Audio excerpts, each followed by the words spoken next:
안녕하세요. 의대생TV 경우입니다.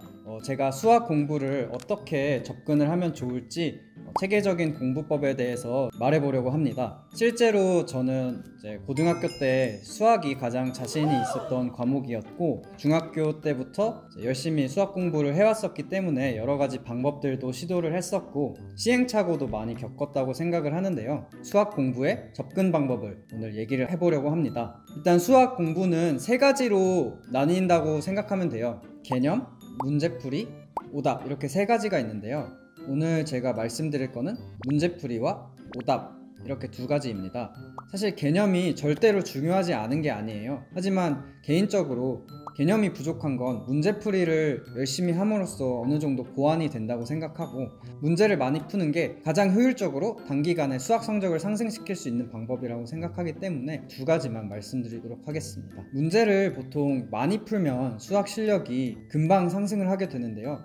사실 단순하게 많이 푸는 것 갖고는 특정 점수 이상을 넘어갈 수 없어요. 예를 들면 80점에서 90점이나 100점으로 가려면 문제를 많이 잘 풀어야 된다고 생각을 합니다. 그래서 여러분들께서는 문제를 푸는 방법 두 가지를 기억하시면 될 것 같아요. 첫 번째는 문제를 풀면서 어떤 개념의 문제인지 알고, 두 번째로 그 개념의 어떤 유형의 문제인지 인지를 하면서 풀어야 된다는 것입니다. 이게 무슨 뜻이냐면, 여러분들이 단순히 문제를 많이 풀고 양으로 승부를 하게 되면 그냥 그 문제 유형을 암기해버리는 거에 불과해요. 문제를 풀 때는 이게 어떤 단원의 어떤 유형의 문제이고 이 유형에서 뭘 묻고 있는지까지 생각을 하면서 풀어야 전체적인 수학 개념에 체계가 잡힌다고 생각을 합니다. 예를 들면 고2 때 배우는 미적분 2의 3차 함수의 미분의 기울기를 구하는, 그 안에서도 기울기를 접선 밖의 한 점에서 구하는지 아니면 그래프 내부의 한 점에서 구하는지 이렇게 다양한 유형들이 나뉘게 되는데, 그런 것들을 이게 이런 문제구나 알고 푸는 거랑 기계적으로 푸는 거랑은 다르다고 생각해요. 어떤 단원, 그 단원에 어떤 유형이 있는지 그런 수학의 트리가 만들어진다고 생각을 하거든요.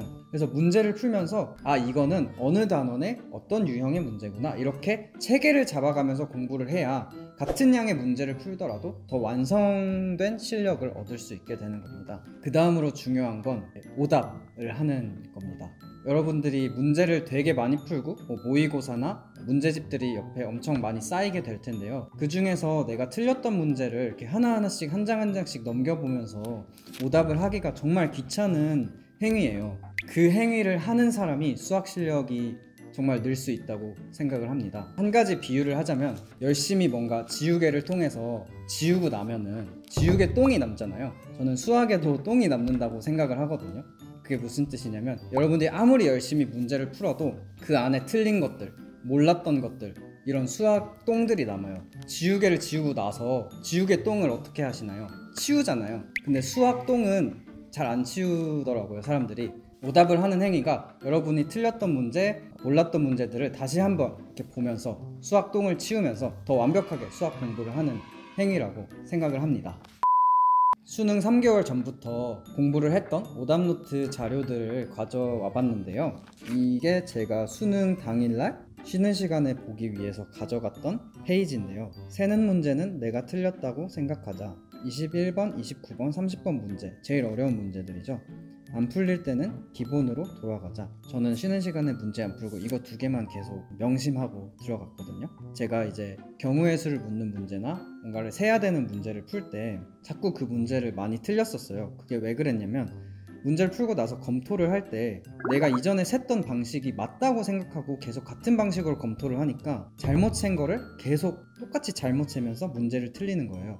그래서 실제로 수능 시험장에 들어갈 때는 이전에 풀었던 방식이 무조건 틀렸다고 생각을 하고 다시 검토를 해보자 명심을 하고 들어갔고, 그 다음 두 번째, 안 풀릴 때는 기본으로 돌아가자 라는 말은 무슨 뜻이냐면, 제가 방금 전에 문제를 풀 때 이 문제가 어떤 유형에 있고 어떤 단원에 어떤 걸 묻는 문제인지 알아야 된다고 말씀을 드렸잖아요. 이렇게 문제를 계속 풀다가 어느 지점에서 딱 막혔어요. 그럼 대부분의 사람들은 그 지점에서 뭔가 잘못됐지 하면서 당황을 하게 되고, 그 지점에서 뭔가 계속 해결을 하려고 노력하다가 결국에는 완전히 꼬여버리는 경우가 있거든요. 그런데 그렇게 문제가 막혔을 때는 다시 돌아가서 뭘 묻는 문제인지 한번 생각을 해보시면 좋을 것 같아요.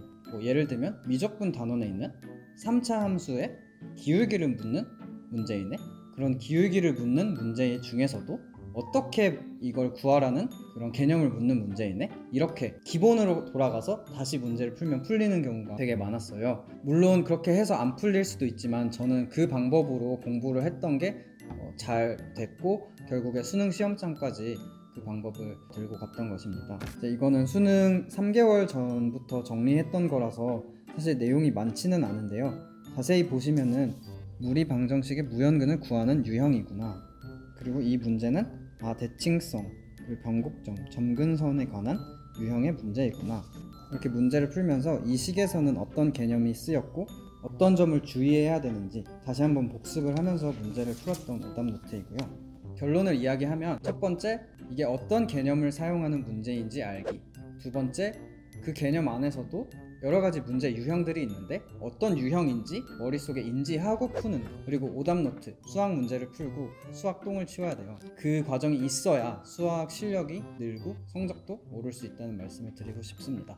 네, 오늘 제가 수학 공부에 대한 접근 방법에 대해서 조금 알려드렸는데 여러분들도 조금 체계에 잡힌 공부를 통해서 문제도 많이 잘 풀어보고 오답도 귀찮지만 해봄으로써 많은 성적 향상이 있길 바랍니다. 감사합니다.